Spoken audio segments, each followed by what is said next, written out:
Hello friends, welcome to Expert Medical Coding. In today's video, we're going to learn about ICD-10 CM PCS updates 2023 4th quarter part 8. In this video, we're going to cover two coding clinics. The first one is foreign body sensation of eye and the second one is resistant hypertension. So let's get started with the first one, foreign body sensation of eye. And the update here is subcategory H57.8 other specified disorders of eye and adnexa has been expanded to include a new subcategory H57.8a foreign body sensation of eye. The new codes are as follows: H57.8a1 foreign body sensation right eye, H57.8a2 foreign body sensation left eye, H57.8a3 foreign body sensation bilateral eyes, H57.8a9 foreign body sensation unspecified eye. Foreign body sensation of the eye is the persistent feeling that something is in the eye. The two most common causes are dry eyes or an inflammation of the eyelid called blepharitis. Foreign body sensation can range from mild to severe. They may be momentary, intermittent or persistent and last for a short or prolonged period. Now let's move to the next coding clinic, resistant hypertension. A new subcategory I1A, other hypertension, has been created with a new code to describe resistant hypertension, I1A.0. Resistant hypertension is a condition in which high blood pressure does not respond to antihypertensive drugs. Resistant hypertension is also called apparent treatment-resistant hypertension, treatment-resistant hypertension, and true resistant hypertension. These terms are included under code I1A.0 resistant hypertension.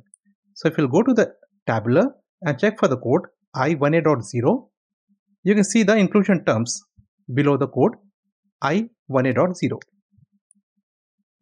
Hypertension is considered resistant when blood pressure remains above goal, regardless of the concurrent use of at least 3 antihypertensive medications of different pharmacological classes, such as calcium channel blocker, a renin-angiotensin blocker, and a diuretic.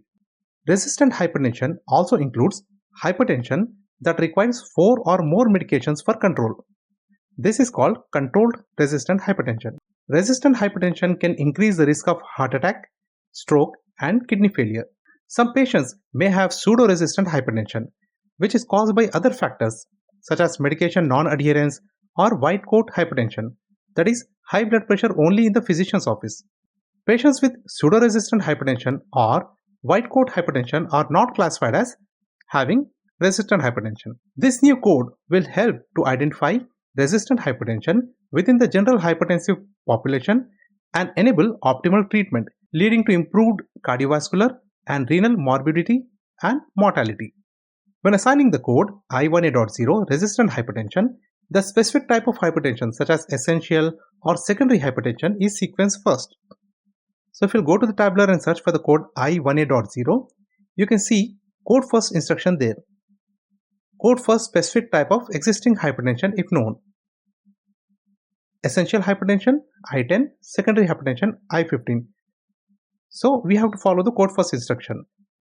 First we have to code I10, followed by that we have to code I1A.0.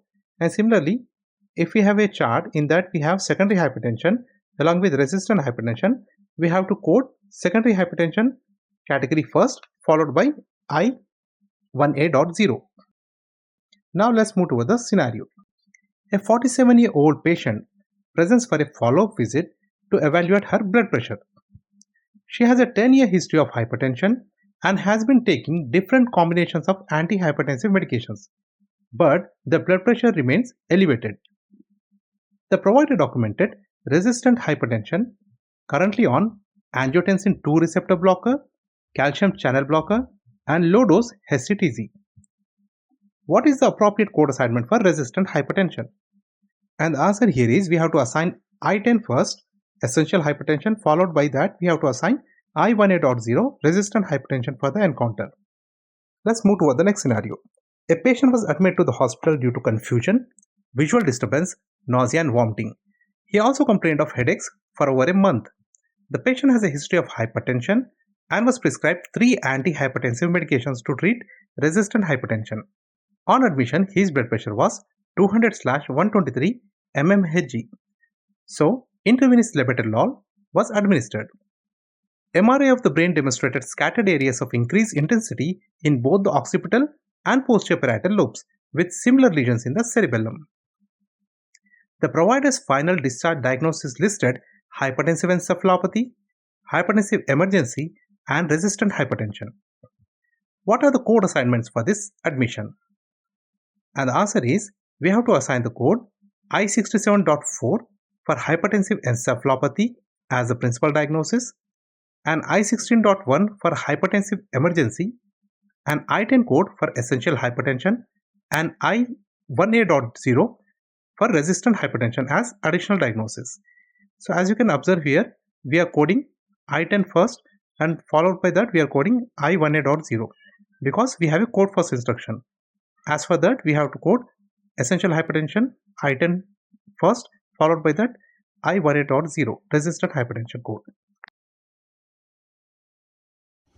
Please like, share and subscribe to Expert Medical Coding. Thanks for watching.